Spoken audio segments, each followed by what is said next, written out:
Olá pessoal, agora nós vamos ver a figura do estado de perigo, que o direito penal chama do estado de necessidade. Os dois têm a mesma raiz, a mesma natureza. O estado de perigo é tratado em um único artigo dentro do Código Civil, que é o artigo 156. Vamos ver do que se trata essa figura do estado de perigo. Nesse slide aqui, nós definimos o estado de perigo. A vítima tem que estar num estado de perigo, numa situação de perigo real. Esse perigo real tem que ser conhecido da outra parte. Esse fato de ser conhecido da outra parte é o que faz toda a diferença com a figura que a gente vai ver na nossa próxima aula, que é a figura chamada de lesão. E, sendo esse fato, a vítima encontrando no estado de perigo, esse fato de perigo ser conhecido da outra parte, a outra parte aproveita isso para ganhar muito dinheiro em cima da vítima. Então ele causa à vítima um prejuízo porque ele faz com a vítima um negócio excessivamente caro. Então, os requisitos do negócio jurídico chamado estado de perigo, essa situação de perigo que a vítima está passando, essa situação tem que ser conhecida da outra parte, aqui que mora a questão da má-fé, e sendo conhecida da outra parte, essa outra parte aproveita dessa situação para submeter a vítima a uma situação excessivamente onerosa. Não é só mais cara, não. É uma situação excessivamente onerosa, excessivamente cara. Tá certo? Estando presente esses três requisitos, a situação de perigo, conhecida da outra parte, sujeitando a outra parte, a vítima, né, a uma situação excessivamente onerosa, temos presente a figura do estado de perigo. Lá no artigo 156 do Código Civil tem essa definição que eu estou falando para vocês, inclusive os requisitos. Configura-se o estado de perigo quando alguém, premido da necessidade de salvar-se, ou a pessoa de sua família, de grave dano conhecido pela outra parte, assume obrigação excessivamente onerosa. Então, como eu disse para vocês, que é preciso ser uma situação de necessidade, realmente uma necessidade, seriam exemplos, por exemplo, a pessoa que vende a sua casa apressadamente em virtude de seu filho encontrar-se sequestrado, tá certo? Então é o caso, por exemplo, que eu chego para o meu vizinho e o meu vizinho, sabendo que o meu filho está sequestrado, porque eu falo para ele, imaginemos assim, eu falo, vizinho, eu tenho uma casa de 500 mil reais. Eu estou lhe entregando, vizinho, por 100 mil reais, porque eu preciso pagar o resgate do sequestro. E o meu vizinho, sabendo do meu estado de perigo, aproveita para ganhar dinheiro. Falou, poxa, eu vou comprar uma casa de 500 mil reais apenas por 100 mil. Este é um exemplo do estado de perigo. Como é também a situação da pessoa que entrega todo o seu patrimônio para o hospital, independentemente do valor cobrado, só para ver o seu filho salvo.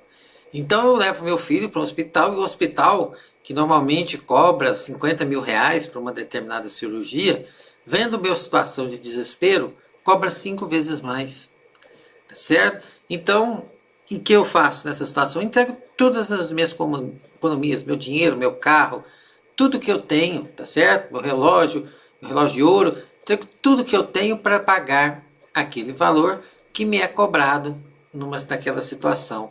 Então aquilo é uma situação de necessidade. Agora, vamos imaginar um outro caso. A pessoa que entrega todas as suas economias também para um hospital, independentemente do valor cobrado, porque precisa fazer um tratamento estético com botox. Tratamento estético para se tornar pessoa mais bonita fisicamente, corporalmente. Isso é um estado de perigo? Eu posso pedir anulação depois, alegando estado de perigo, um tratamento estético com botox? Em regra não, tá certo? Não consigo visualizar uma situação onde isso seria possível. Se for um tratamento que não seja meramente estético, vá lá. Mas aqui nós estamos falando de tratamento meramente estético, tratamento meramente embelezador. Então não é a figura do estado de perigo. Outra situação, uma pessoa que vende seu apartamento apressadamente para a família fazer uma viagem de férias para Dubai. Poxa, mas fazer uma viagem de férias para Dubai configura alguma hipótese de estado de perigo? A pessoa vai sofrer um mal se não fizer uma viagem de férias para Dubai?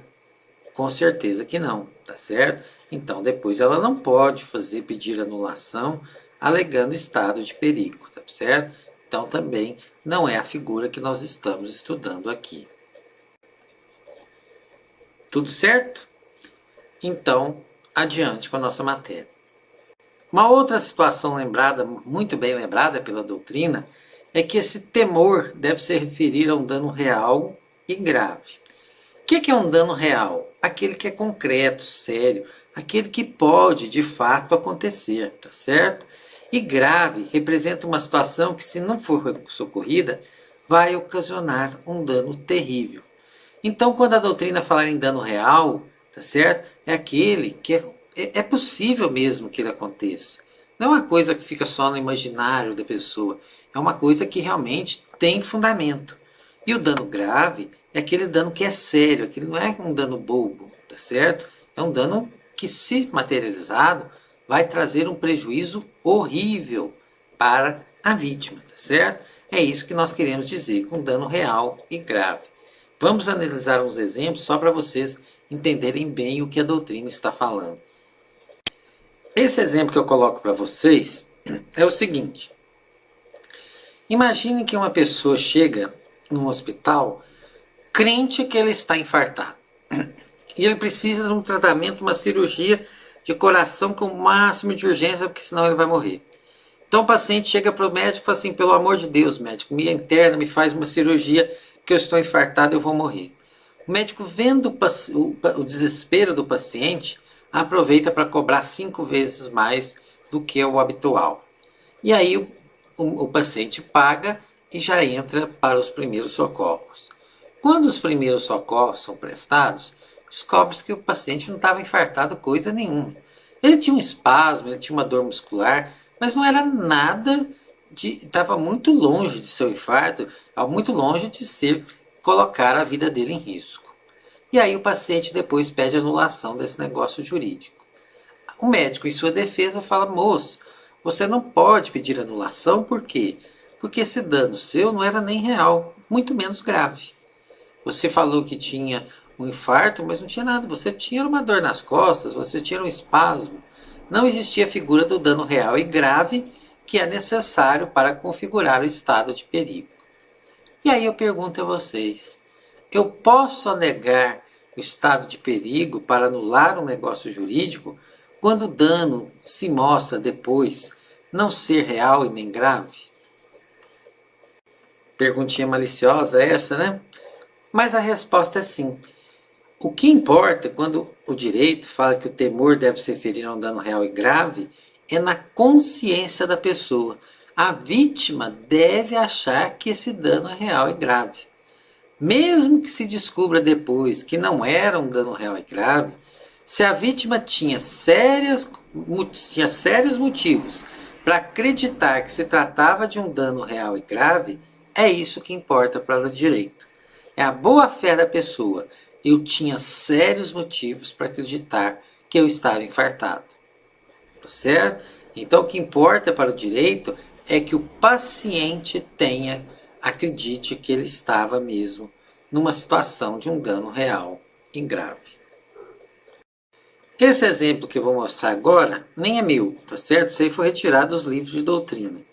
Uma mãe promete 80% de todo o seu patrimônio para um banhista socorrer seu filho, que saiu nadando para o fundo do mar. E a mãe acredita que ele vai sim morrer afogado. O banhista socorre o filho e pretende receber o prêmio. A mãe, todavia pretende anular tal promessa, sob a alegação de que fez tal promessa em estado de perigo. Ela está correta?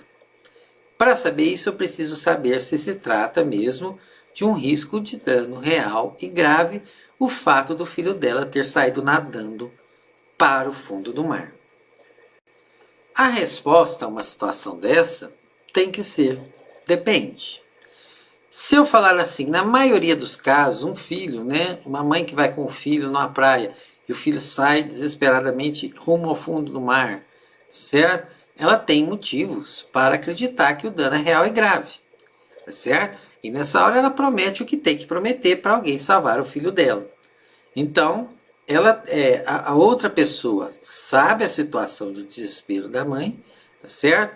E então elas têm condição de saber que a mãe só está prometendo aquilo porque está numa situação de necessidade, num estado de perigo, tá certo? Então, esse negócio é facilmente anulado. Todavia, nem sempre é assim.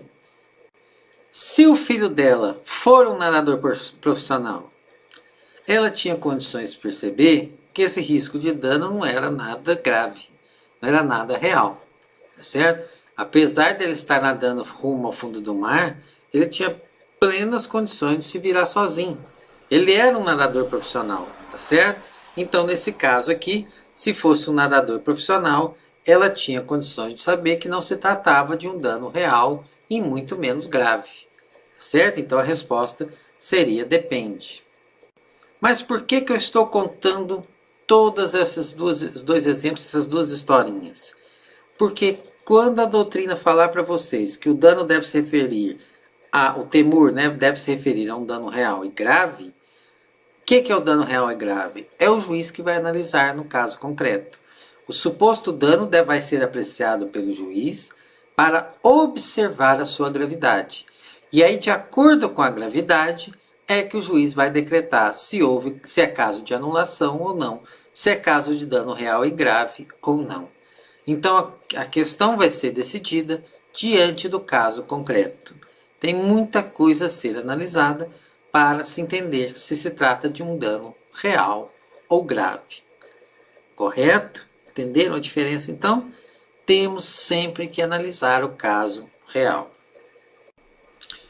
Outro elemento, o perigo de dano deve ser conhecido da outra parte. Esse aqui, pessoal, é talvez o principal elemento que diferencia o estado de perigo da figura que nós vamos ver a seguir, a figura da lesão. Por que disso? Porque o que torna o estado de perigo a figura mais cruel de todos os vícios da manifestação de vontade é o fato de nós termos um ser humano que vê a situação de desespero da outra, sabe a situação de desespero da outra e aproveita disso para ganhar dinheiro. Aproveita o desespero de outro ser humano para ganhar dinheiro em cima disso. Isso torna o estado de perigo, de longe, a pior das situações que nós iremos estudar. Se a pessoa não sabe da situação de desespero da outra, ela não está tecnicamente de má fé, tá certo? Então vamos imaginar o caso dos vizinhos. Eu tenho um filho sequestrado, chego para o meu vizinho e falo, vizinho, estou com um filho sequestrado, estou vendendo minha casa, que vale 500 mil, e eu estou lhe entregando ela por 100 mil. E meu vizinho fala, poxa, eu vou ganhar muito dinheiro em virtude do desespero do Roberto. Isso é extremamente cruel, isso é extremamente egoísta, isso é extremamente desumano. Por isso, as consequências do estado de perigo são tão severas e nós vamos analisar daqui a pouco. Na figura da lesão, e olha só como é que é diferente. Eu chego para o meu vizinho e eu falo assim, vizinho, eu tenho uma casa de 500 mil que eu quero vender por 100 mil. Eu estou com meu filho sequestrado, é a mesma coisa, mas meu vizinho não sabe disso. Meu vizinho simplesmente escuta de mim que eu tenho uma casa de 500 e eu quero vender de 100. Meu vizinho fala, poxa, eu vou fazer um ótimo negócio. Meu vizinho é ganancioso, mas ganância não é crime, gente. Não é pecado, tá certo? Ele vê um ótimo negócio e ele faz um negócio comigo. O fato dele não saber que eu estou com o filho sequestrado muda toda a situação. Toda a situação. Já vou até adiantar os efeitos para vocês. No estado de perigo, como ele foi extremamente ganancioso, extremamente de má fé, quando o juiz reconhecer a anulação, ele vai ter que me devolver a casa imediatamente. Mesmo que eu não tenha os 100 mil para devolver para ele. Tá certo? ele tem que me devolver a casa imediatamente. Eu tenho que devolver os 100 mil para ele, tá certo? Eu vou ter que devolver. Mas se eu não tiver esse dinheiro, isso não impede que eu receba a casa de volta.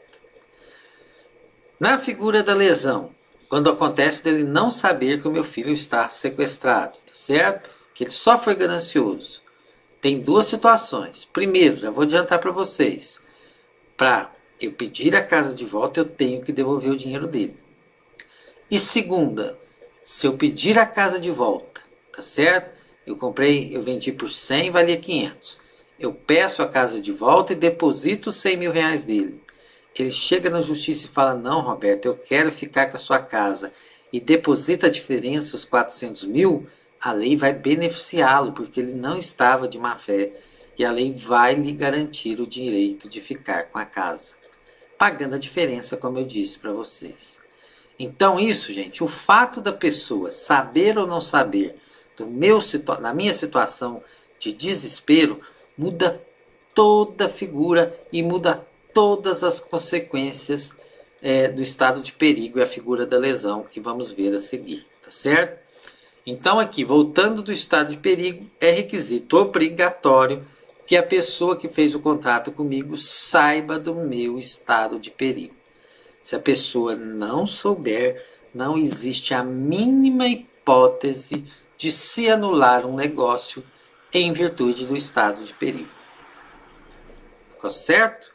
Se não entenderam essa parte, volta aí, escuta que eu falei de novo, porque isso aqui é basicamente o que diferencia estado de perigo da figura da lesão que nós vamos ver a seguir. Outra situação interessante a respeito do estado de perigo. Imagine que o estado de perigo foi causado pela própria pessoa. João tenta o suicídio. Após tomar veneno, arrepende-se. Socorrido ao hospital, o médico, ciente do seu desespero, cobra-lhe 5 vezes mais que o habitual para prestar-lhe os primeiros socorros. Pergunta: o fato do risco ter sido provocado pela própria pessoa exposta ao perigo exclui a possibilidade de pedir anulação pelo estado de perigo? Eu tentei o suicídio, tomei veneno, me arrependi, procurei ajuda no hospital. Chego no hospital, o médico, vendo o meu estado de desespero, me cobra 5 vezes mais do que o normal. Eu pago, depois peço anulação. O médico fala, não, você não pode pedir anulação, por quê? Porque foi você mesmo que criou a situação de risco. Está correta essa afirmação do médico? Ora, meus amigos, com certeza a alegação do médico não está correta. Jamais o direito iria tutelar uma situação onde a pessoa aproveita o desespero de alguém para ganhar dinheiro. A questão é extremamente simples. Então eu posso pedir naturalmente e tranquilamente a anulação do negócio jurídico, tá certo? Então está lá no artigo 156, configura-se o estado de perigo quando alguém premido da necessidade de salvar a si mesmo, né? Então, estou necessitando salvar a mim mesmo. Não importa a origem do mal, tá certo? Do risco. Preciso salvar a mim mesmo. E o médico aproveita disso para ganhar muito. Mas para ganhar muito. Não é pedir um pouco mais, não. É para ganhar muito. Pedir muito mais. Está configurado o estado de perigo. Outra questão que eu queria discutir com os senhores. Mário vê um desconhecido, pessoa que ele nunca viu na vida, ser atropelado e a socorre. Ao chegar ao hospital, o médico, vendo o desespero de Mário, cobra-lhe 4 vezes mais que o habitual para salvar a vida daquela vítima. Mário paga o valor. Posteriormente, deseja anular aquele negócio jurídico pelo vício do estado de perigo. Pergunta: os fatos de Mário não ser a vítima e 2, nem a vítima real pertencer à família exclui a possibilidade de se alegar anulação pelo estado de perigo? Porque se a gente for ver o artigo 156, configura-se o estado de perigo quando alguém, premido da necessidade de salvar-se, ou seja, salvar a si mesmo, ou a pessoa da sua família. Aqui no caso não é a si mesmo e nem a pessoa de sua família. É uma pessoa que o Mário nunca viu antes. Pode-se anular o negócio jurídico por estado de perigo nessas situações? Professor Roberto, eu não tenho a mínima ideia. A resposta é a mesma da coação, mas também não lembro da questão da coação, professor Roberto. Então você lembra pelo menos aquela dica que eu dei para vocês, que o direito não protege quem está de má fé e, isso aqui que nos interessa agora, o direito não prejudica quem está de boa fé. No caso do Mário ali, ele estava de má fé ou de boa fé? Poxa, mas foi um exemplo de boa fé, não?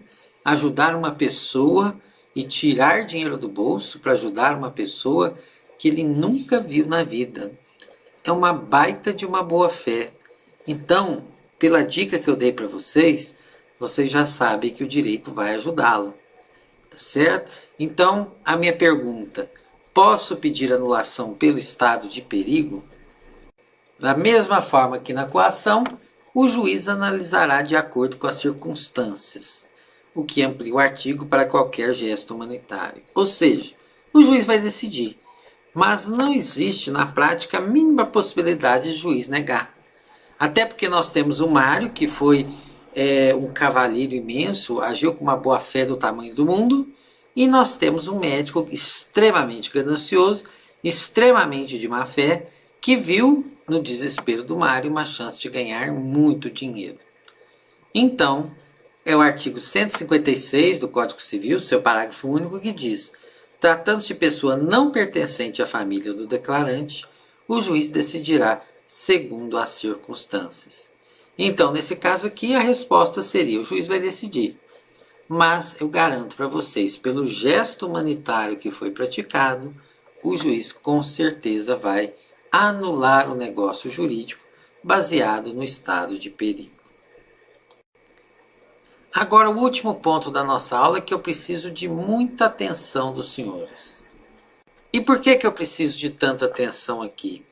Porque o Código Civil indica um rumo, mas a doutrina e a jurisprudência seguem efeitos diferentes, já seguem caminhos diferentes para a consequência do estado de perigo.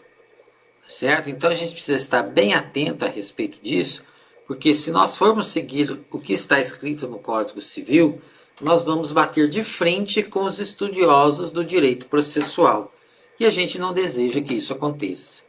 Vamos lá então conhecer o ponto de atrito entre os estudiosos do direito, os estudiosos do direito processual, e o que tem prevalecido na prática é, de fato, o entendimento do direito processual. Nós já falamos na aula de hoje que, quando se está agindo em estado de perigo, a lei determina a anulação do negócio jurídico. E com a anulação do negócio jurídico, todo o dinheiro recebido pelo médico, e vamos usar o exemplo do médico, porque fica muito simples. Todo o dinheiro recebido pelo médico deve ser devolvido ao paciente. E todo o dinheiro, hein, gente? Isso por quê? Porque a lei foi extremamente severa com o médico e com toda e qualquer pessoa que age fraudando as pessoas pelo Estado, aproveitando-se do estado de perigo das pessoas. Tá certo? Então, o que acontece? Uma vez que é anulado um contrato de prestação de serviço médico ou qualquer contrato com base no estado de perigo, todo o dinheiro recebido tem que ser devolvido, 100%. É isso que fala o Código Civil brasileiro. Isso parece uma decisão justa, até para punir, né, quem agiu em lesão às pessoas pelo estado de perigo. Mas se a gente for parar para pensar, a gente vai falar, peraí, o médico, eu sei que ele foi ganancioso, mas ele não prestou um serviço? E nesse serviço, além do serviço, não teve uma despesa com medicamento, material? Não foi prestado um serviço ao cliente, por mais que o médico possa ter sido ganancioso, ganancioso, e ele foi muito ganancioso, por mais que ele tenha sido ganancioso, ele também não prestou um serviço ao paciente, e isso não tem um valor? A resposta é sim. O médico apesar de ter sido extremamente de má fé, extremamente ganancioso, ele prestou um serviço ao paciente. E isso tem um valor. E um valor que o direito não pode desprezar, por quê? Porque senão ele causa o enriquecimento sem causa do paciente. E em virtude disso, surgiu um entendimento lá do direito processual que irradiou seus efeitos aqui no direito civil. Então, pessoal, o direito processual interferiu no direito civil por quê? Para evitar o número de processos. Se fosse seguir à risca o que está no direito civil, o médico teria que devolver 100% do que recebeu. Depois desse processo movido pelo cliente, pelo paciente, para receber 100% do que pagou ao médico, o médico depois teria que abrir um processo contra o paciente para provar o valor do seu serviço e cobrar dele o valor correto. Então, o que se entendeu? Tá certo? Até o enunciado 148 do Conselho da Justiça Federal. Se o médico reconhecer que agiu errado, tá certo? Se o médico reconhecer que agiu aproveitando-se do estado de perigo do paciente, ele pode restituir só o excesso, tá certo? Ele pode restituir só o que cobrou excessivamente. Não é que isso esteja escrito no Código Civil. Não é que isso propriamente seja um direito do médico. Porque não é. Porque o direito não está tutelando o direito médico, porque a má-fé dele foi absurda. Mas isso é permitido para evitar excesso de processo nos tribunais. É só por essa razão, tá certo? Então está assim configurado. É o que fala, então, o enunciado 148 do Conselho de Justiça Federal. Ao estado de perigo, aplica-se por analogia o disposto do parágrafo 2º do artigo 157.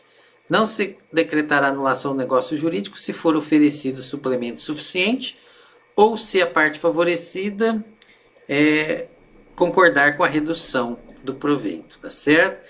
Então, essa é a orientação. Repetindo, não que isso seja um direito daquela pessoa que agiu em extrema má-fé na figura do abuso, na figura do estado de perigo. Mas, eventualmente, é para evitar o excesso, o acúmulo de processos no judiciário. Sobre o estado de perigo, era só isso o que tínhamos a falar. É uma matéria extremamente curta mesmo, só tem um artigo no Código Civil. Qualquer dúvida que vocês tiverem, vocês já sabem, escrevam aí para nós.